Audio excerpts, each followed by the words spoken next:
The figure looming from the dimly lit corner is darker than the shadows that surround it. Its darkness is so all-encompassing that it looks like a chasm swallowing light, perception, and even the concept of blackness itself. An infinite abyss, its endless obsidian void slicing through the fabric of reality like a knife. The shape that outlines that never-ending dark void resembles a man, an impossibly tall man, 7, 8, sometimes 9 feet tall. This dark, haunting silhouette appears to wear a fedora, sometimes a top hat, other times something more akin to a floppy fisherman's hat, but always paired with a dark coat or cloak of some kind. Meet, if you dare, the HATMAN. He has no distinguishing features except for that hat and the shapeless coat it wears. Who is this ominous dark figure? For starters, it's time we stop calling the HATMAN he and him. This thing has no gender. It has no soul. The HATMAN is not human. The HATMAN is simply a thing. A terrifying thing that's been watching kids and adults alike for nearly a century. Before we enter the Vortex, where stories of myth, lore, and history collide, and begin our journey into the global exploration of how humans have represented the mysteries of what lies beyond the shadows, do take a moment to like this video and subscribe to our channel. A tip of the hat, if you will. Don't forget to drop a comment below, letting us know about your interaction with the HATMAN. So what is this HATMAN exactly? Many have come to the conclusion that the HATMAN and shadow people are one and the same. And though we understand why the two are often conflated with one another, to place them together would be completely incorrect, in our opinion. Both entities are shadowy and dark, yes. Both prefer not to interact with humans directly, and both are tall. What sets them apart from one another is that shadow people can only appear within the boundaries of the places they haunt, leading us to believe that they are the half-formed embodiment of a spirit, whereas the HATMAN follows a specific person, making that one individual the target of their observations for many years, no matter where the person goes. Only demons and poltergeists have the ability to form an attachment to a person. Shadow people only appear in the physical world, but the HATMAN can cross over into dreams. Shadow people stay in the peripheral vision, never hanging around for long enough to identify any distinguishing features. The HATMAN doesn't move at all. If anything, it wants you to get a good look at it. It needs to be acknowledged. Another difference between them is that the HATMAN prefers to appear when people are asleep or on the brink of drifting off. That's when the paralysis sets in. The victim is forced to stare at the hulking embodiment of darkness, standing motionless, sometimes for hours at a time, utterly locked inside their own bodies, unable to move a muscle. Predictably, these experiences are attributed to sleep paralysis. The problem with this theory is that sleep paralysis rarely lasts more than a few seconds, at most a few minutes.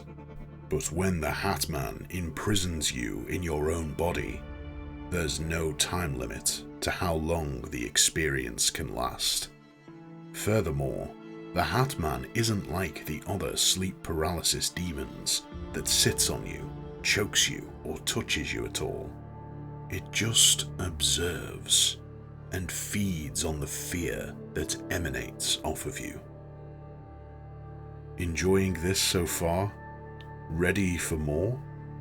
The HATMAN still has a few tricks up his sleeve. Here's where it gets even more fun.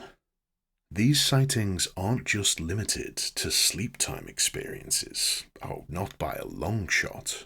It appears during the day too, within crowded spaces and in the middle of an empty road.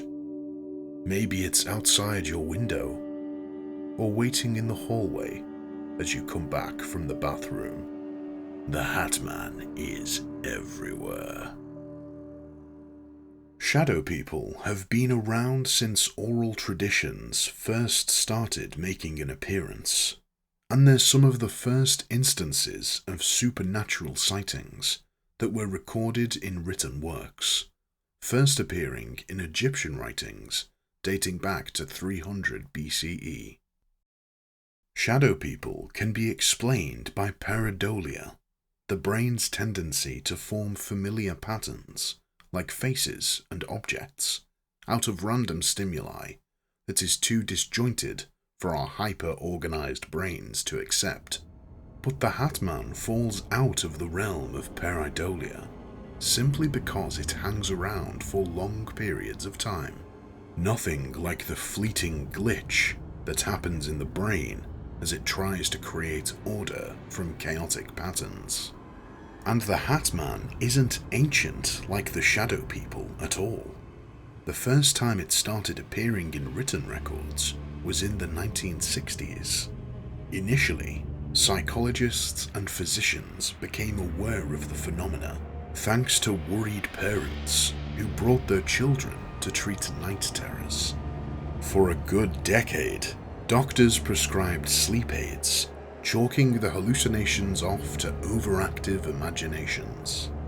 By the time the 70s rolled around, these kids had grown up and spread the news around, causing the HATMAN to hang around the fringes of society like some shadowy boogeyman.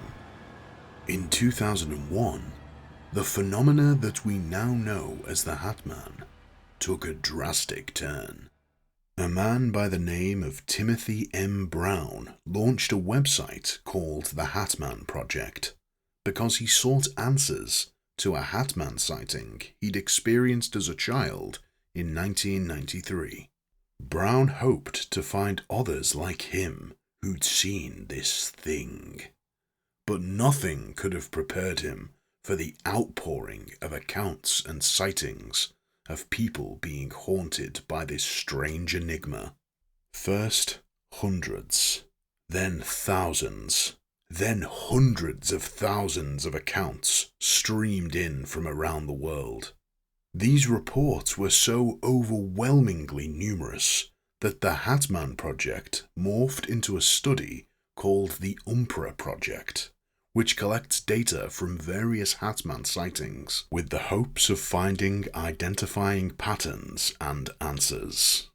Unfortunately, their discoveries have been kept hush-hush for the past 24 years, so there's no telling when we'll finally gain access to their findings.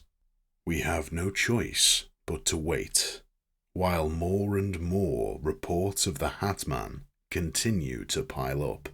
Now there are many theories as to what it could be, ranging from night terrors, pareidolia, and sleep paralysis, all the way to misunderstood guardian angels, interdimensional beings, ghosts of relatives, and all the way to straight-up demonic entities.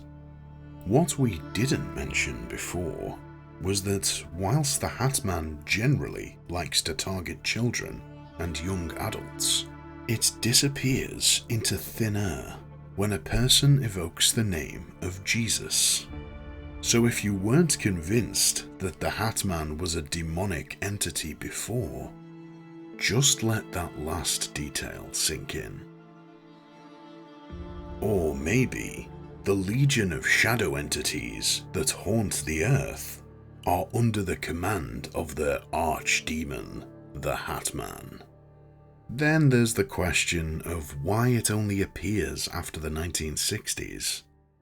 Was it the introduction of electronics and the amplified electronic waves that are sent out by appliances that somehow broke through the fabric of some other dimension? Whatever theory you subscribe to, there's one thing that we cannot deny. The HATMAN is very real. There are too many eyewitness accounts to ignore it anymore. Or maybe you've seen it. Has it been watching you, like it's been watching so many thousands of others across the globe? Tell us about your experiences down below. This is a safe space. The HATMAN can't reach you here. And just to be doubly sure, we'll put in a good word and a tip of the hat with the HATMAN.